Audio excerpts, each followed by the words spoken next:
All right. Again, thank you guys for coming. And we're going to be talking about funnels, sales funnels today.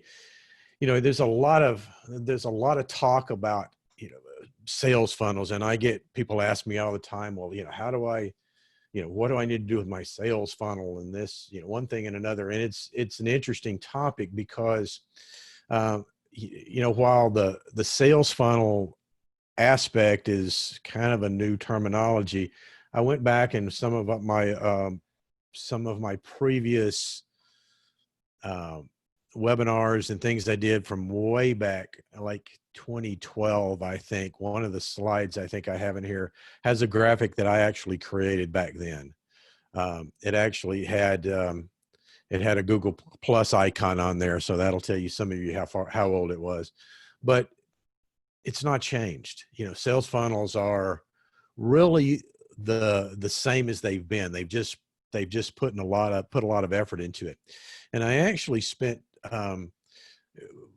it's probably been 4 years ago, I guess. There was one guy that really kind of pioneered the sales funnel and the click funnel thing and all that kind of stuff. And so I watched, I watched a lot of what he did in the beginning, and it's kind of like, okay, that's nice. I like the ideas, but it was pretty much the same, that I had been teaching forever. And basically, what is a sales funnel? Well, it's this kind of gives you a depiction of what a sales funnel will be, and the fact that it's really just the flow of people through your buying process. So you're attracting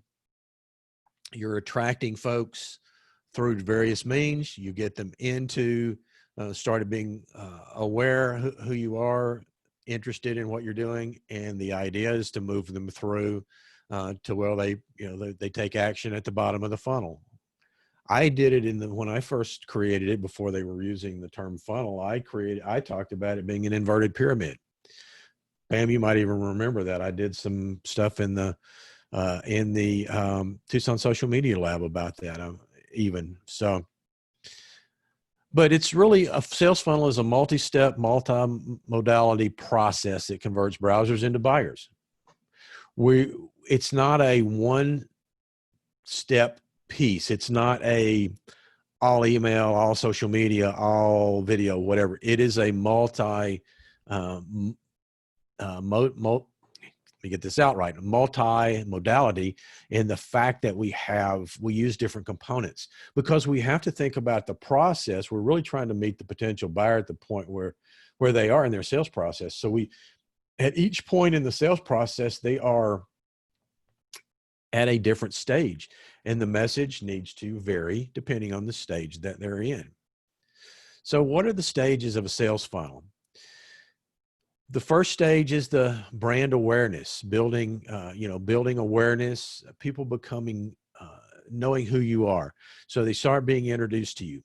A great place, this is a great place for social media to start, because you start building that brand awareness and building that relationship. The next step is the consideration or interest phase. So this is where they really start thinking, okay, I know I need something, and how do I move forward from there? Third phase is the decision and action phase. That's where they fall out at the bottom and become customers, clients. So those are the stages. So we start with the awareness stage, and that is, awareness content is designed to guide them into understanding their problems, connect the dots with the problems that they have, and a potential solution. So in this stage, we're really trying to educate people about who we are, what we do, and how we address the issues that we know are their pain points. So you think about awareness as you're really just trying to let people know you're out there and what you do, and they may not know they have a problem at this point. If they were cognizant of the fact they have a problem, they may be beyond the awareness stage. They've already figured out that, okay, something's wrong and I need to find a solution.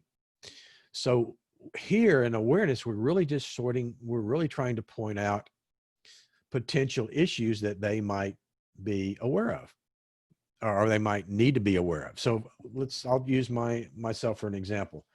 So I may be doing webinars on sales funnels or whatever it might be doing, and somebody curiously looks at it and they go, gosh, I didn't even know I should be doing that.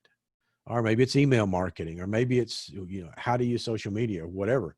Maybe they had just a kind of a casual, somebody said, you should go check out Gary's webinars. They've got a lot of good information, and they go do that. And then they find a problem, a pain point in their marketing strategy that they that they didn't realize they even had. So, it's sort of hard to address a problem if somebody you don't know that you've got it. That's what awareness is. So in awareness, we're trying to introduce yourself to new prospects. This is an ideal place for social media because they're already on the social media platform. So this is where we can begin to get people to see who we are, what we do.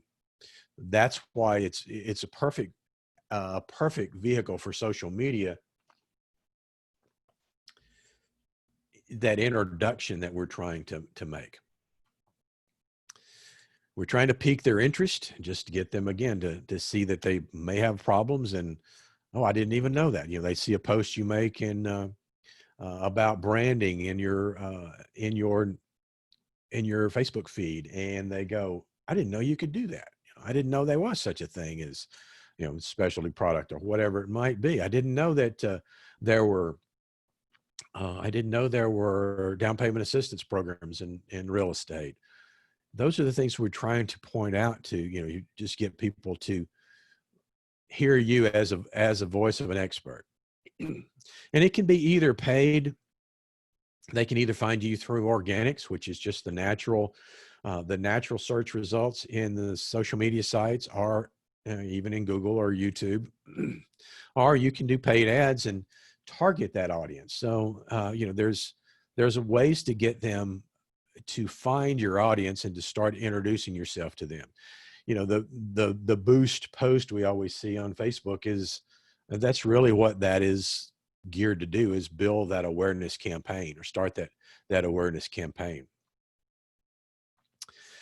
And in the awareness phase, you are never, never, never, ever selling. This is not a sales pitch. It's not it's not a contact me if you're interested in. No, it is at this point, you haven't earned their trust. You haven't earned the right to ask for a sale or even ask for a lead at this point. We're really trying to build them to the point of being comfortable with who you are and understanding your brand. So this is where you start creating things like I've used this before, and forgive me, those of you that have heard it, but I use the radio station WIIFM. What's in it for me? We're really trying to create a lead magnet so that we get people to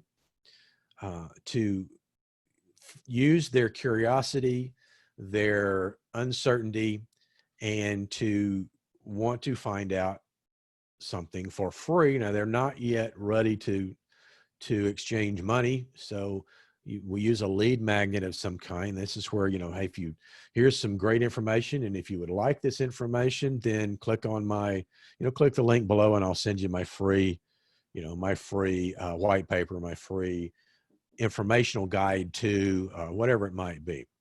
So that's really where you're trying to do. But in awareness phase, everything you want to do from a step of moving forward should be with a gated content. In other words, yes, you want my free guide to XYZ. Sure, I'll send it to you. All you gotta do is put your email address and go there, and I'll send it right back to you in email.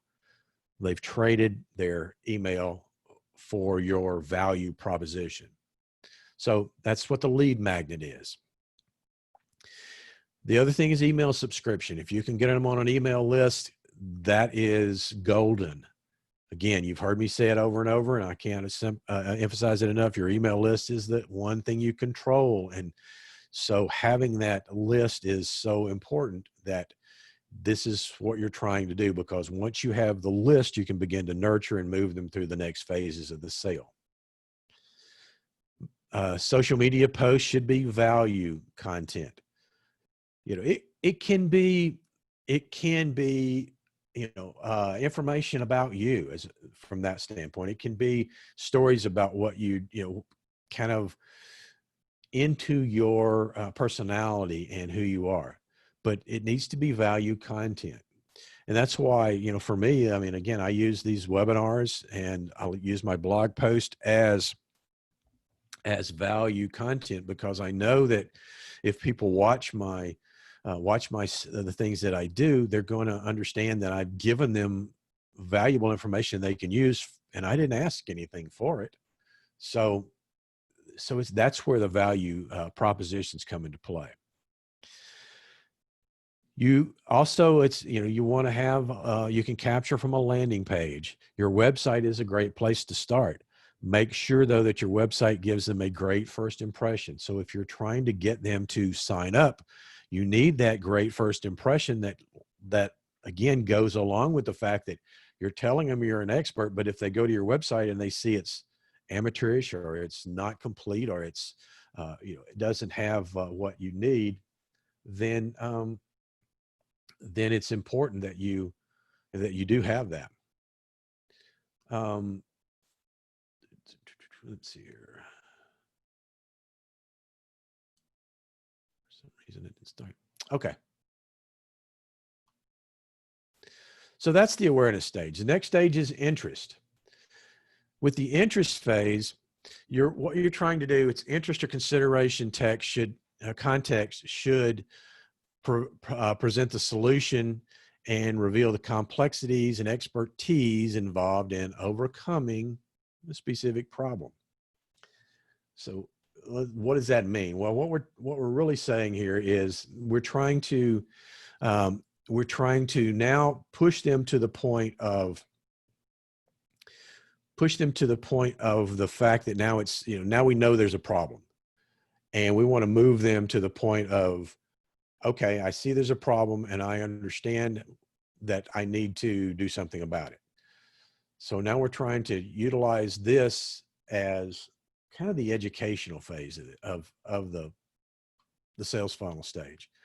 This is where you really start to enhance your sales, your expertise. So you're showing them some implementation solutions. You're presenting them with content information that's of value that they can use to fix their problems. We always worry about, and people always worry about that too. They worry about the fact that, okay, I'm not, I don't want to give away everything that I have. Well, I find that the more you give away, the better your business is, because people are going to look at it and go, oh yeah, that's easy. I can follow step 1, 2, and 3. And then they go on step 1. It's like, really? This is more than I thought. And how do I do this? And okay, I give up on it, get Gary to do it. So building that expertise is important. We also want to develop, you can develop your story. So here's where you start getting a little more personal. You start talking about maybe case studies or people you've helped, developing your brand through a story that people can relate to. So they look at they hear what you're saying, and they kind of identify with you. We always like to do business with people we identify with, and we know, like, and trust, right? We all know that.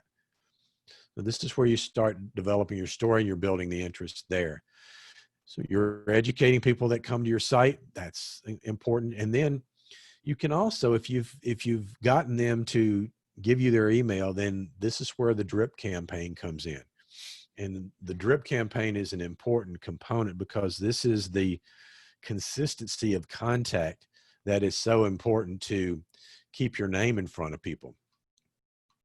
That's where your email system comes in. Well, I think I'll talk about that here in just a second, but blog articles that educate are part of that process. So if you've got content that is educating them in how to solve their problem, or how to identify their problem and know what the solutions they should be choosing are. That's what the article should be. Your website FAQs, that's another component that's oftentimes missed, because if they find out who you are, they're going to Google you, right? They'll find your website. Does your website answer questions about you, about the process of doing business with you, about the products and services that you offer? How do you do that? All those things are things that, we hate to make hate to make a contact, whether it be phone call, whether it be email, whatever it may be. We hate to make that because we don't want to look stupid, right? So we want to dig in and get as much information as we can in the beginning. So that's the purpose for the FAQs in your website, and one purpose for it. Side note to that, it's also a great search engine optimization tool. Video content is another thing that happens in the interest stage. So how-to videos, case study videos, informational, educational, anything that you can do video-wise that moves them through by being entertained and understanding and learning what you're having to offer. So again, great place for video content. And then the email newsletter with that value content. It's not just a point of sending out something, something humorous, something funny. You can include a sales message in your email, but it should be a very small part, because if you're trying to nurture that connection through the buying process, you need to be giving them, again, more content. We don't know where people are going to consume our content. We don't know where people are going to pick up the information, whether they're going to subscribe to a blog, whether they're going to subscribe to an email, whether they're going to subscribe to my YouTube channel. We don't know where that's going to be. So that's why we're covering all bases to make sure that we get that connection to where we want them to be. So that value content of what you put in your blog can be in your email newsletter as well. It makes sense to not try to reinvent the wheel. So let's take it a step further. Make a video of your blog article. So you do your blog, you do a video that talks about it, you put it in your email newsletter. Now they've got it. They've seen the message multiple times, potentially, hopefully, and it just reinforces your message. So the next step is the decision phase. And now we're getting down to the bottom of that funnel. And this is where that reviews and testimonials come into play. This is where we're really trying to generate social proof. We're trying to encourage them to act. So we've got them to the point that they understand their problem. They've looked at it and go, okay, when they start in the awareness phase, it's going, yeah, this is, I might one day ought to do this. As we move them into the interest consideration phase, it's like, okay, this problem is really getting to be annoying. I need to fix it. So they start researching. At the decision stage, it's like, I got to do it now. I can't wait any longer. I'm going to do it now. So that's where, you've seen the level of pain rise. You've seen the level of urgency rise. And so that's where we're trying to encourage them to act. This is, again, the how-to guides, the best practices. Those are things that'll take them another step further. So they've, now they're really looking at, how do I make this work? With this phase, I mean, there's 6 principles that really come into play in the decision phase. So one of them is the principle of reciprocity. Deliver lots of value. Do you think that might be an important thing, since I've said that about a dozen times already? Value, value, value. If you get value, if you give them value, they're going to reciprocate and take some action, whether it be subscribe to your newsletter, to your blog, to go to the next level with you. The next principle is the commitment and consistency. You want to get them to agree to something, and it can be something small in the beginning. It could be an aspect of, a free 30-minute consultation. It can be free shipping. It can be a free guide to it can be anything, but you want them to, you can start small. But you just want them to commit, because once you get them to a commitment phase, it's much easier to get them to go the whole distance. Perfect case in point. Yesterday, my son went to Cox to get the stuff to set up his cable and his TV. And so already signed up, already talked to him on the phone, already committed to a package. But he goes in there and they go, well, right now you can get unlimited streaming, instead of just the 4 gigs a day or whatever, you can have unlimited streaming, and, you'll get it right now for just $10, but it'll be $30 a month after that. And he went for it. So again, it's that he had already made the decision. So it was easier to move him to the next step. You see that anytime you do anything online with landing pages or squeeze pages, whatever you want to call them, you see that the process begins with buy now. It's only $47, one-time fee. And then, oh yeah, but don't you want the super duper pack that's going to be just $67 additional? Okay, you want that? Okay, well then you really want our ultra mega deal, which is going to be $200 or whatever. So it's the upsell portion, but it's easier to do that when you start small. By the way, those annoy me, but I see them all the time, but they work. Obviously they work. The third is the principle of liking. So the principle of liking. So how well does somebody like you? This is your connection to the reader. So are they engaging with what you're sharing? Are they commenting and posting on your pages and your content? So again, that's that like factor we're trying to build. Principle of authority. How much authority does your product or service have? Are you considered the expert? And again, we've talked about the expert status, and you've heard me refer to that many times in previous webinars as well. The next one is the principle of social proof. This is testimonials. This is case studies. This is social media where you have raving fans talking about what you did. We all want to trust somebody, but we all are looking for that social proof that said, oh yeah,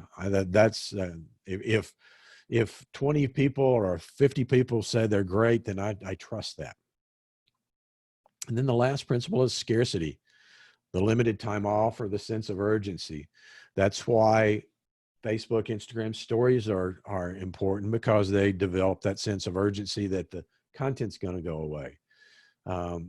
You've got a special deal, and that's going to end at a certain point in time. I'm only going to take 20 people into my upcoming program, so make sure you're one of those 20.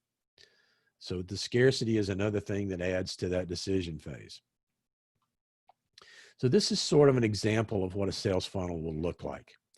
So you start with your gated content at the top. So this is your content that they are going to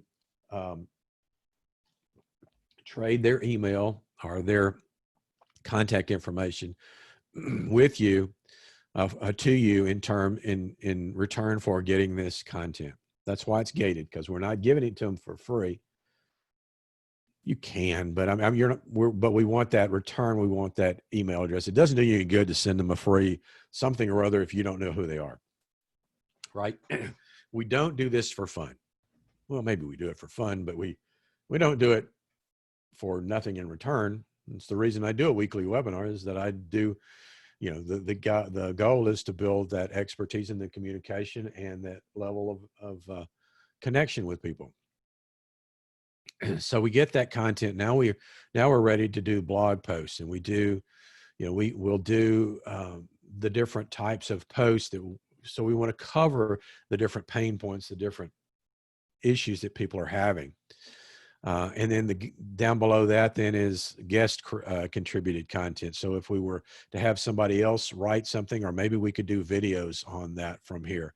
So we're just sort of moving them along through this process. That's really why the sales funnel comes into play.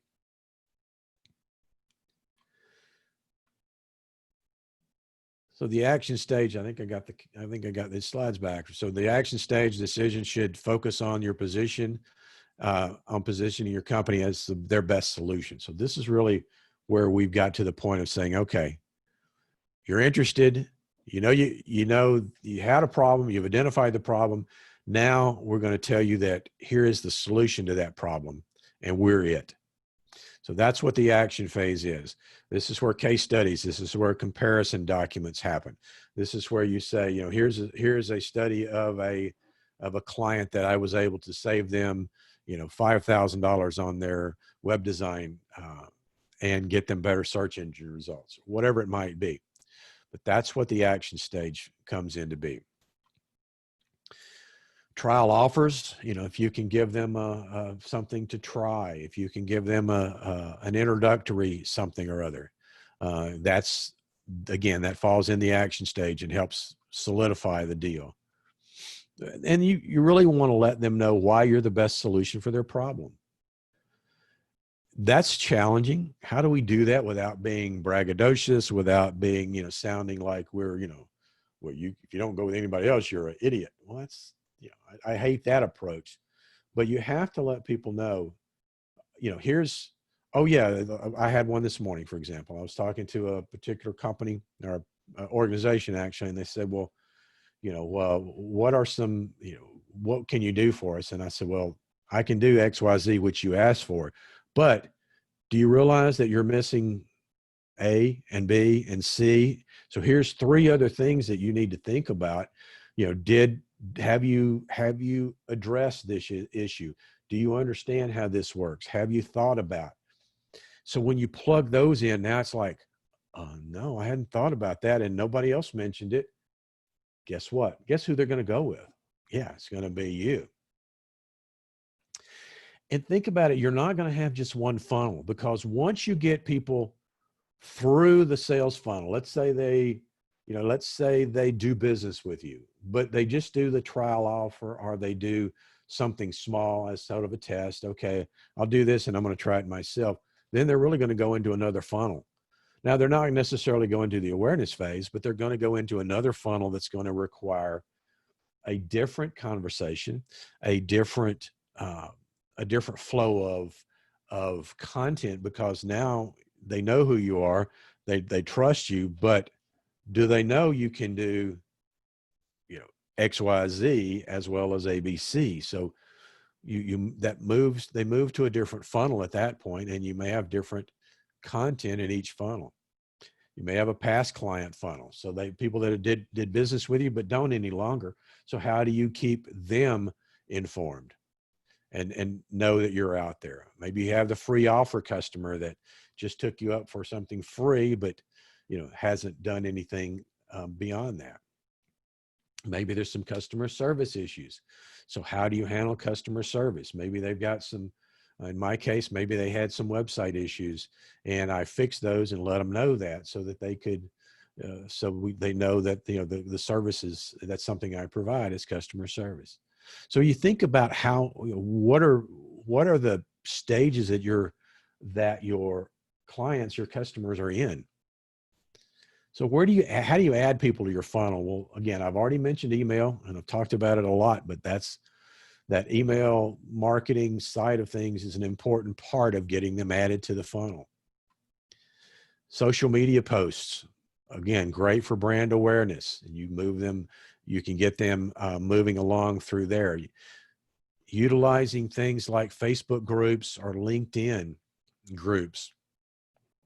These are places where you can connect with a targeted audience, a much more targeted audience than you can just in general posts. So having those Facebook group, having the LinkedIn group, or utilizing those, now you're getting to the point of talking to a specific, and you can, again, interject in the post, because they're all like-minded. So you interject something that you find useful. Hey, I found this information useful for other realtors, for other dog trainers, for other, small business people.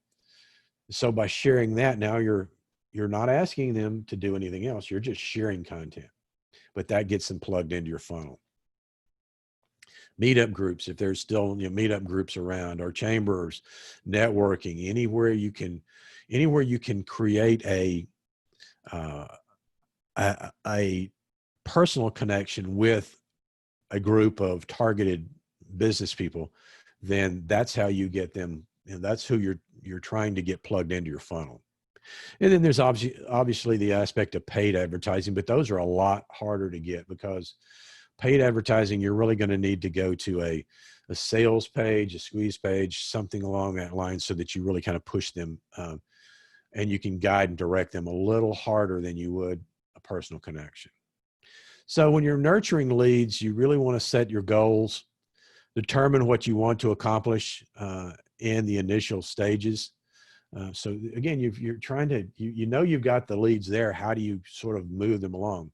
So do you want to convert, five new people, or add, 5 new people to your sales funnel in a month's basis?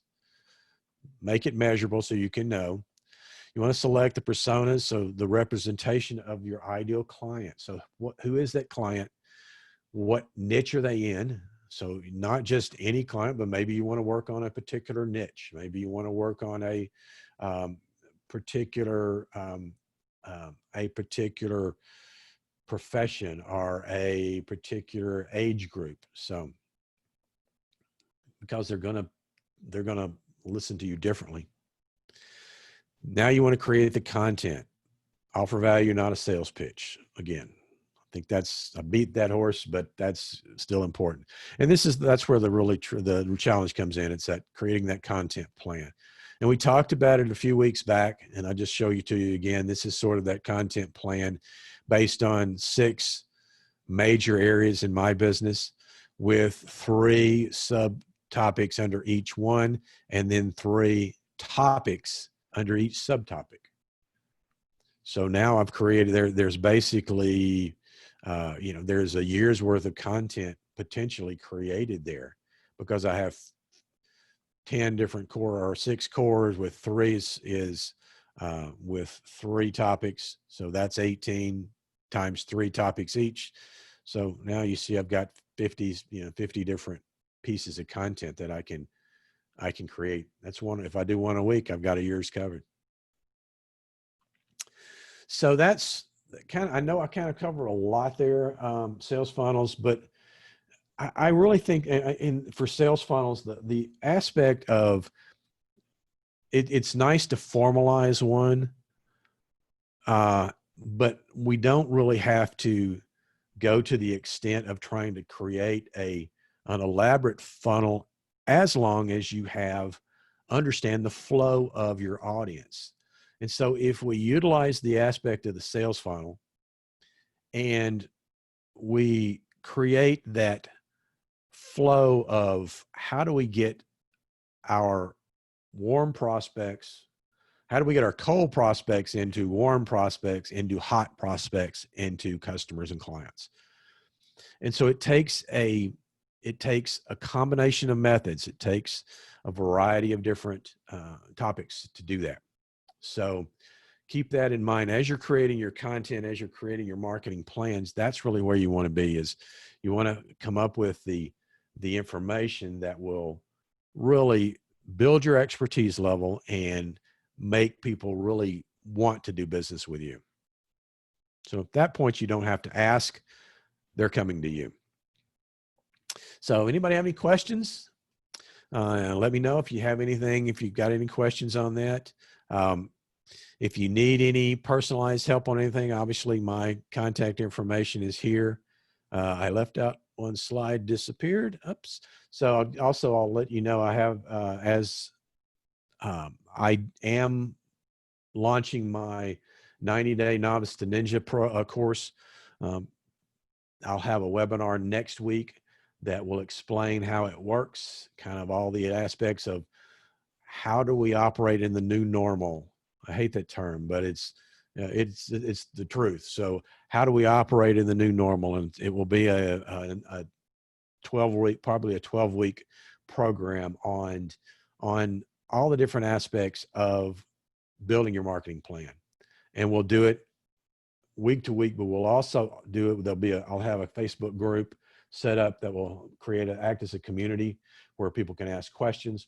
I'll also have a monthly Q&A, and we'll also really focus on implementation. So it'll be more than just going, okay, here's how you do a sales funnel, go do it. No, it's going to be, okay, you come up with your flow and how is this going to work? And then let's make it happen. So I'll be sending that information out. Like I said, watch for next week's webinar that will talk about that. And if anybody else has any questions, let me know. Once again, hope you guys have a outstanding Labor Day. Stay cool, stay safe, and we will see you next week. So thank you guys.